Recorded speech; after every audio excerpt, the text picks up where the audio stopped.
Dhawaada barnaamijkeena ciyaaraha maanta waxyaalo kala duwan baan ku eegi doonaa.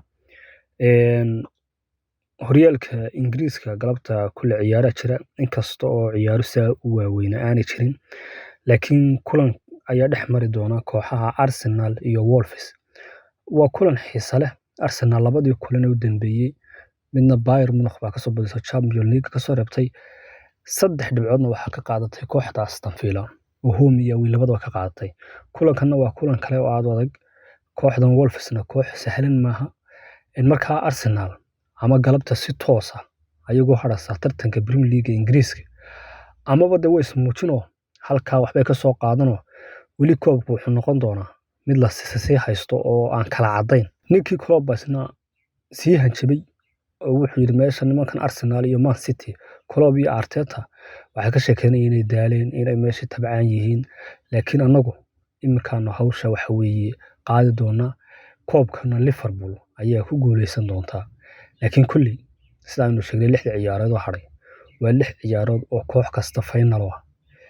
Markaa waa eegi doonaa bal hadda Arsenalna galabta waxay halka kala tagto. Laakiin kulanka xiisaha leh ee galabta la wada sugaya waa kulanka FA Cup ee Wembley ka dhacaya u dhaxeeya kooxaha Chelsea iyo Man City.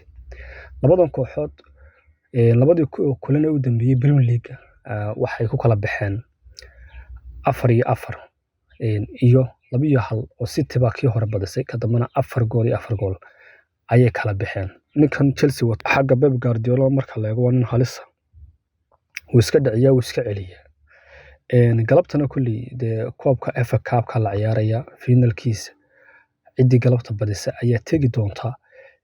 Waa kulan aad u xiiso leh. Marka waxa hadlay horta ninkii la oran jiray Pep Guardiola shalay wuu hadlay waxa uu sheegay in magaranaysa ciyaaryahanadiisa qaar xaaladoodu aanay fiicnayn. Wuxuu ka hadlay Haaland iyo Kevin De Bruyne oo labadaba sheegay in magaranaysa dhaawac uu jiro. Inkastoo uu sheegay in Kevin De Bruyne uu xiiso yahay daal laakiin aanu ahayn dhaawac caadi ah, laakiin wuxuu yiri waa eegi doona isaga laftiisa laakiin inuu ciyaaro ay isaga u badan tahay. Sidoo kale su'aal laga weydiiyay muxuu ahaa ciyaaryahankii da'da yaraa ee iibiyeen Cole Palmer waxa uu yiri ninkan 2 sano diiq uu meesha ku joogo anagu ku khasbay, laakiin qofku markuu doonayo inuu tago ma celin kartid inta in ka badan. Wuxuu sheegay inuu ahaa ciyaaryahan aad u farsamo fiican isaga laftiisu wuxuu yiri daahigama saarnayn inuu yahay ciyaaryahan wanaagsan, laakiin dawoo ugu taag waayo ilaa waxaan u sheegay in meesha mahar iska tagay markaa iska joogo, laakiin suurtagal ma noqono wuu dhaqaajiyay. Markaa ninkaasina sidaas uu ku tagay isaga jeclaaday. Haddii aynu eegno xagga iyo kooxda Chelsea wax dhaawacyo waaweyn ma jiraan.